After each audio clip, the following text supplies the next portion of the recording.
Shalom, meu nome é Ana e eu quero aqui deixar os meus agradecimentos ao Moré André pelo meu mapa, pelo cuidado, pela sua atenção, pela sua dedicação em explicar cada detalhe.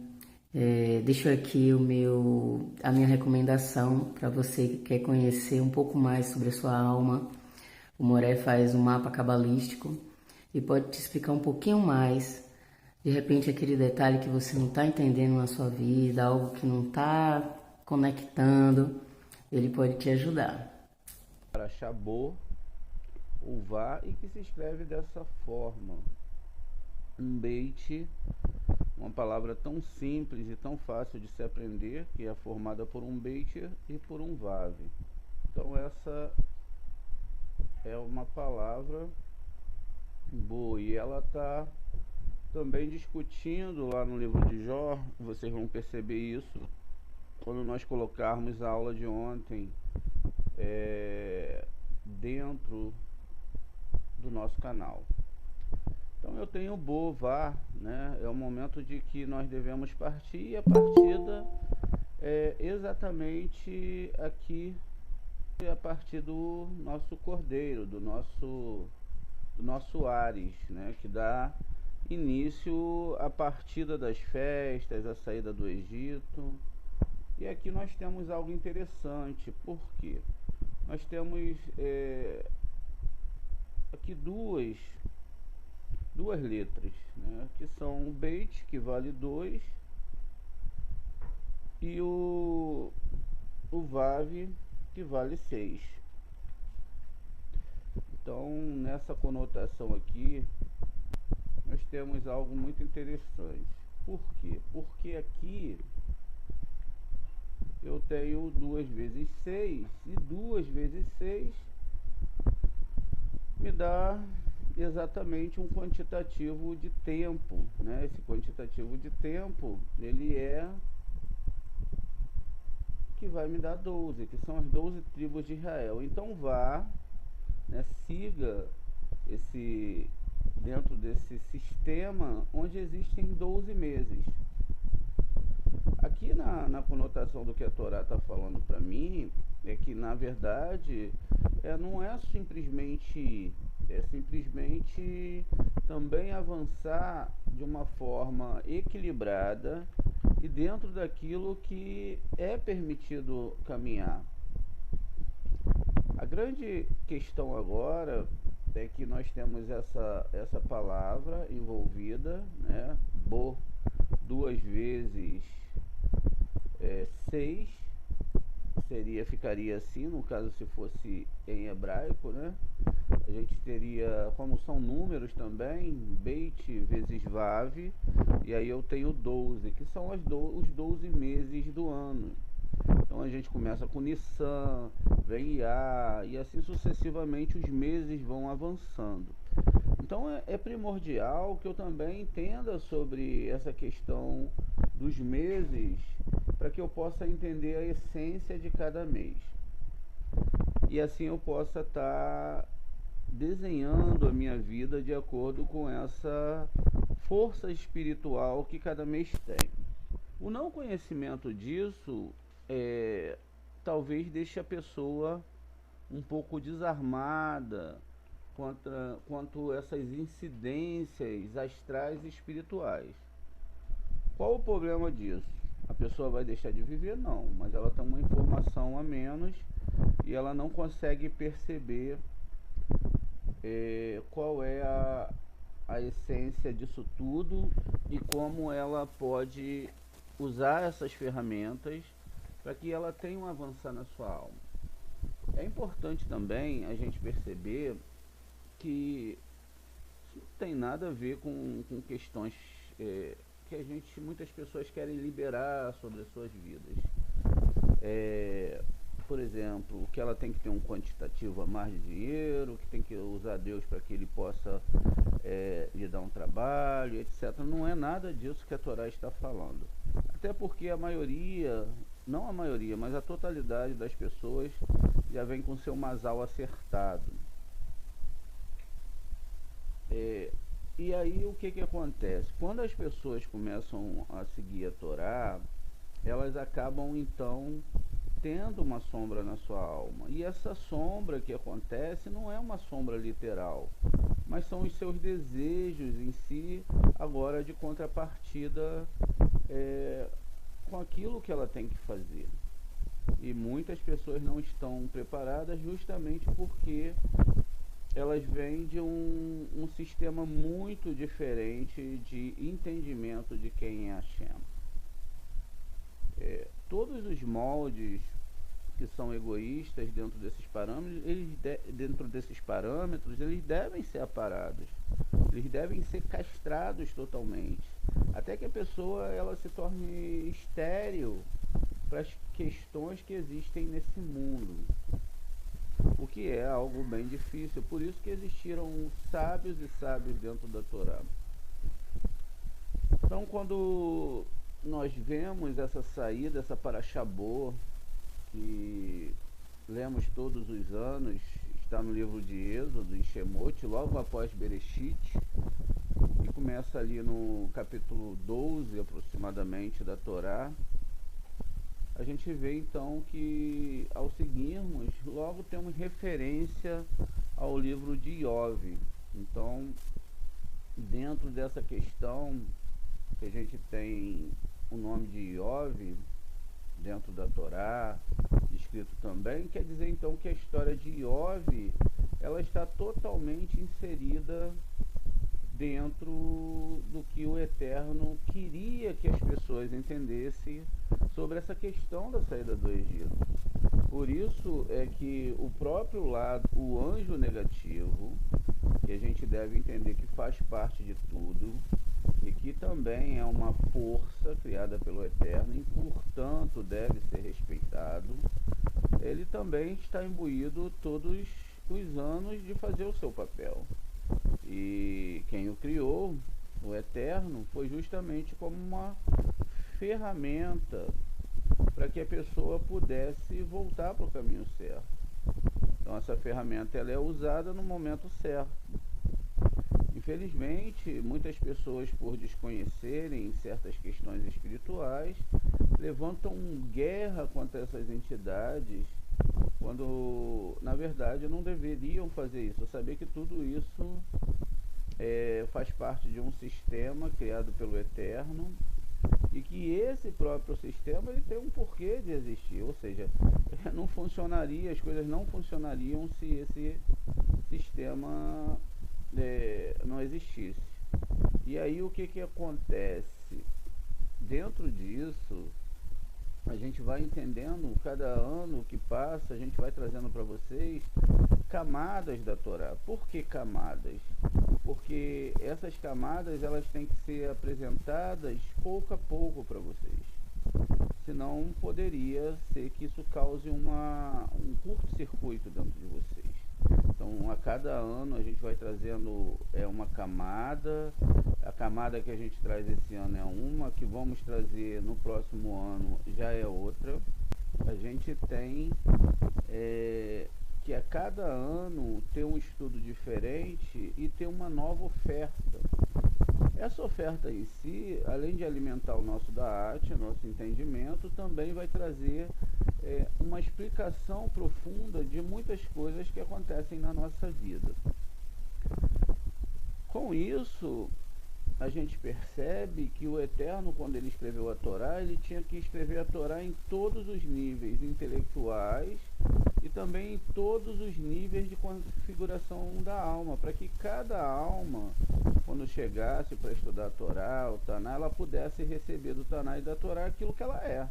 Então, se a pessoa ela é uma pessoa mal configurada dentro dos aspectos da Torá, e a gente deve perceber que nem sempre aquilo que é mal configurado, houve um homem, né, aqui B, né, em Aretz.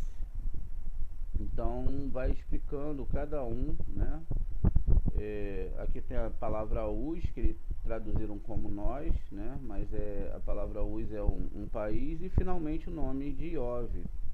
Vamos pegar aqui o nome de Iov aqui e vamos levar lá para a gente já começar daqui a pouco a leitura do Zohar. Então o nome Iov está aqui, e o nome Iov ele é formado por algumas letras, que são 4 letras, e essas 4 letras, ela é o Aleph, você tem um Aleph, o Beit, no começo aqui você tem um Aleph, no final da palavra você tem um Beit, né? Então a primeira e a segunda letra. A primeira letra ela representa o eterno, a segunda letra Beit de Bereshit, e o Yud, que também representa o nome do eterno, e o Vav, que também está no tetragrama sagrado, que representa as 6 sefirot. Muito bem.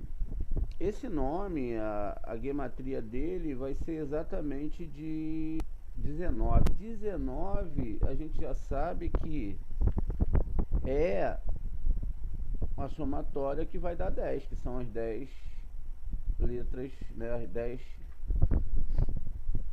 os 10 sefirotes, né, as 10 sefirotes. Então a gente sabe que aqui existe um grande segredo dentro disso tudo. Muito bem.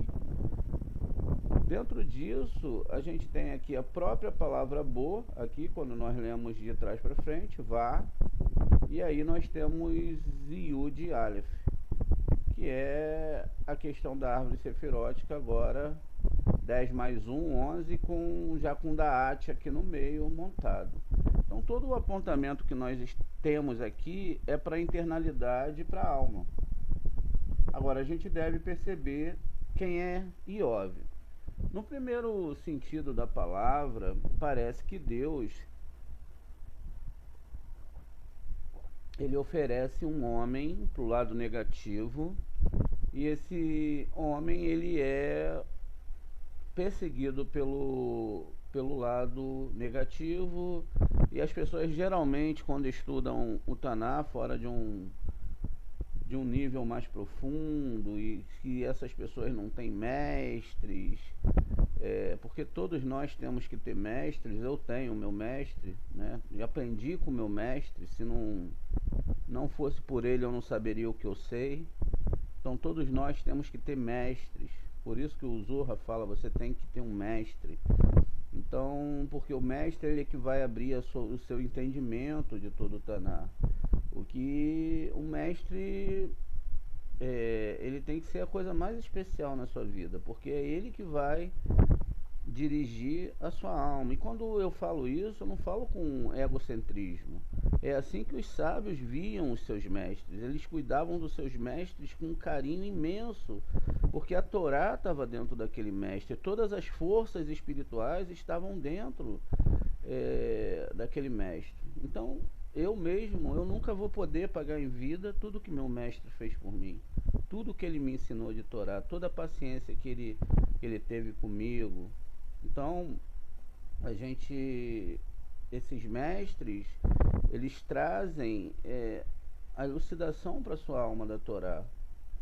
E por isso que o mestre ele não pode ser qualquer um, ele não pode ser uma pessoa que não ame as pessoas, ele não pode ser uma pessoa que não ame profundamente os seus alunos como se fossem seus filhos, mas ele também não pode agregar qualquer um aos seus ensinamentos, porque justamente as pessoas que chegam, elas estão muito acostumadas com o que nós vemos aí de entendimento. Uma hora está num lugar, outra hora está em outro lugar, daqui a pouco não se adequou aqui e ali, mas não é assim que funciona dentro da Torá.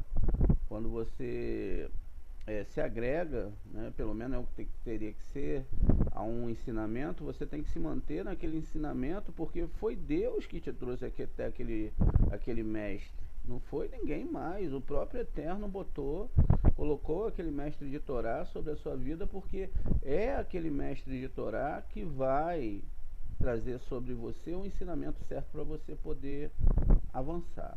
Muito bem, a gente sabe agora que o nome Iov corresponde às 10 sefirotes, está falando da construção da alma.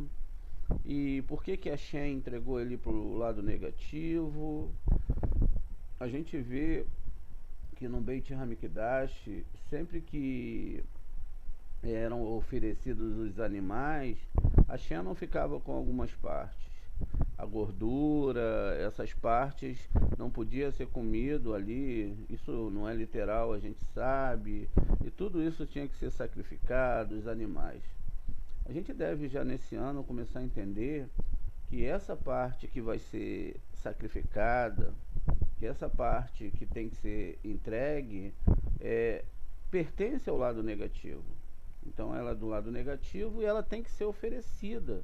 Agora, qual é essa parte? O que é Iov? Quem é Iov? É um homem? É uma história literal? O que é realmente? Na verdade, quando você lê a história de Iov, você começa a ver que Iov ele era um homem perfeito. Então ele era um homem que achava que já tinha conseguido a sua correção. E dentro dessa correção, então, ele já achava que não precisava mais de nada, ele se achava perfeito. Tanto é que toda a sua forma de entendimento era que ele não entendia por que aquilo estava acontecendo com ele. E depois de muito conversar e entender e buscar uma análise profunda com seus amigos, depois de todos os seus filhos ser tirados dele, ou seja, as próprias sefirotes, são 3 filhas e 7 filhos, o que é a configuração de todo ser humano. Então, depois de tudo ser tirado dele, e finalmente a gente vê que o próprio livro de Iov tem 42 capítulos que correspondem a 42 letras do Ana Berroa. Se você olhar ao contrário, você tem 24 horas que tem no seu dia a dia, e você deve estar observando a Torá, deve estar analisando profundamente. Quando a gente fala estudar a Torá, a gente não está falando só de você ler a Torá, a gente está falando de uma análise profunda que você tem que fazer em relação a cada um desses textos e como você lida com cada uma dessas questões descritas ali. Porque a responsabilidade é unicamente sua de lidar com isso, de entender isso. Então Iov, ele é esse homem perfeito, que é descrito como um perfeito, e ele é entregue para o lado negativo. Ele é a alma que acha que já conseguiu a sua retificação e que não precisa mais de nada e nem de ninguém. Ele mesmo é a pessoa que pode liderar todos os mundos, todas as pessoas e etc. Então ele é totalmente avesso a Moshe, que era um homem humilde e que não queria manter um controle sobre ninguém e nem queria assumir o povo de Israel para que ele pudesse liderar. Já Iov não. Então Iov não é nada menos nem nada mais do que a representação do nosso ego. Então não é um ser humano, não é nada. E esse ego que vai ser entregue exatamente ali, nessa festa que nós vamos fazer de Peça, porque o que vai fazer você sair do Egito é você matar esse ego. Então esse ego ele é oferecido para o lado negativo, e se você o tem, você tem que se livrar dele. Tudo que vem do ego, o julgamento para o seu próximo, por mais difícil que seja de você entender uma situação, por mais difícil que seja de você ver alguém que fez o mal a outra pessoa, etc., tudo isso vem das mãos de Hashem. Todas as pessoas que estão nesse mundo, cada uma delas, estão passando pelo seu processo de tikkun. Às vezes é difícil porque a gente vê um assassinato, vê uma criança sofrendo, a gente quer tomar as questões e a gente faz um julgamento, muitas vezes vingativo, mas a gente não entende que aquela criança, aquele ser humano, aquela pessoa, ela fez a mesma coisa na outra vida. Ou ela fez alguma coisa que ela precisava passar por aquele tratamento. Por isso é que a história de Ove mostra isso. Então a pessoa passa por aquele tratamento porque não tem como fugir desse tratamento. Porque se a pessoa fugir, não tem como ela ser configurada. Por isso que nós temos que ter cuidado com a forma que nós analisamos e julgamos coisas. Então a gente tem que aceitar a configuração de todas as pessoas, não tem que julgar absolutamente ninguém, não tem que afastar ninguém da Kabbalah, ninguém do estudo da Kabbalah. E a gente tem que entender que tudo está no controle de Hashem. E que nós devemos ficar calados diante dessas situações. E o que nós não fazemos. Porque quando nós retrucamos, é a mesma coisa que a gente falar para Hashem: Hashem, você errou no julgamento. E é exatamente assim. Por isso, a gente tem que ter essa base. Então vocês aprendem nessa primeira parte dessa aula que tudo está ligado a esses 12 meses e que esses 12 meses todo ano vão acontecer esse ciclo e que vai haver um julgamento divino e que essa parte que é oferecida para o lado negativo é o ego. E quer dizer que todo ego que tem em você alimenta essas forças negativas. Então você tem que tornar esse ego estéril dentro de você. O que é extremamente difícil, porque nós somos egocêntricos, nós somos muito egocêntricos. Então nós somos egocêntricos quando fazemos Lashon Hará, nós somos egocêntricos quando algo não dá certo na nossa vida e a gente começa a querer achar que, sabe, tem alguma coisa errada, quando na verdade tudo vem numa medida certa. É isso que tem que se passar. A questão aqui é você entender e aceitar. Se você não aceita, isso quer dizer então que seu ego está muito elevado. E você não pode chegar no final, como Jó chegou no final, e ele falou: Hashem, eu te ouvia só de falar, agora eu te vejo face a face. Ou seja, o ego, agora quando controlado, e agora quando ele não está se importando mais só com ele mesmo, agora ele é coletivo, ele se preocupa com as pessoas. E óbvio, ele vai rezar pelas pessoas, por seus amigos. Então, que são também as sefirotes. Ele está rezando para sua retificação, ele não está rezando para conseguir coisas nesse mundo, nem pela saúde de ninguém. Ele está rezando para que as pessoas sejam retificadas. Faça uma análise comigo. O que nós rezamos todos os dias? Que a Hashem dê saúde para as pessoas. Isso é muito bom, não é ruim. Mas preste atenção. Eu tenho uma pessoa que é super egocêntrica. E essa pessoa, ela é fora do comum, porque ela se acha muito, e ela se acha acima de outras pessoas, ela acha que sabe mais, que tem mais dinheiro, mais cultura, e elas veem os outros como pessoas abaixo dela. Ela acha realmente que ela é forte. Essa alma, ela está com um grande problema. Então ela precisa de um grande tratamento contra esse ego. Então a Hashem manda uma doença, ou manda um problema, ou manda uma fatalidade. E todas essas fatalidades, todos esses problemas é para que essa pessoa combata esse ego. Esse ego, ele não exista dentro da pessoa. E aí o que acontece? A pessoa vai lá e reza para que esses problemas não aconteçam.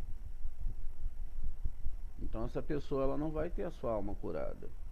Então a pergunta que fica e que a gente tem que colocar na nossa vida é se a gente deve se meter no tikkun das pessoas, no tikkun das pessoas, até onde a gente deve avançar, e se a gente deve tirar o peso que a pessoa tem que passar para que ela possa conseguir essa humildade. Todos os nossos sábios passaram dores terríveis, porque o grande problema aqui é o Iov, é o ego.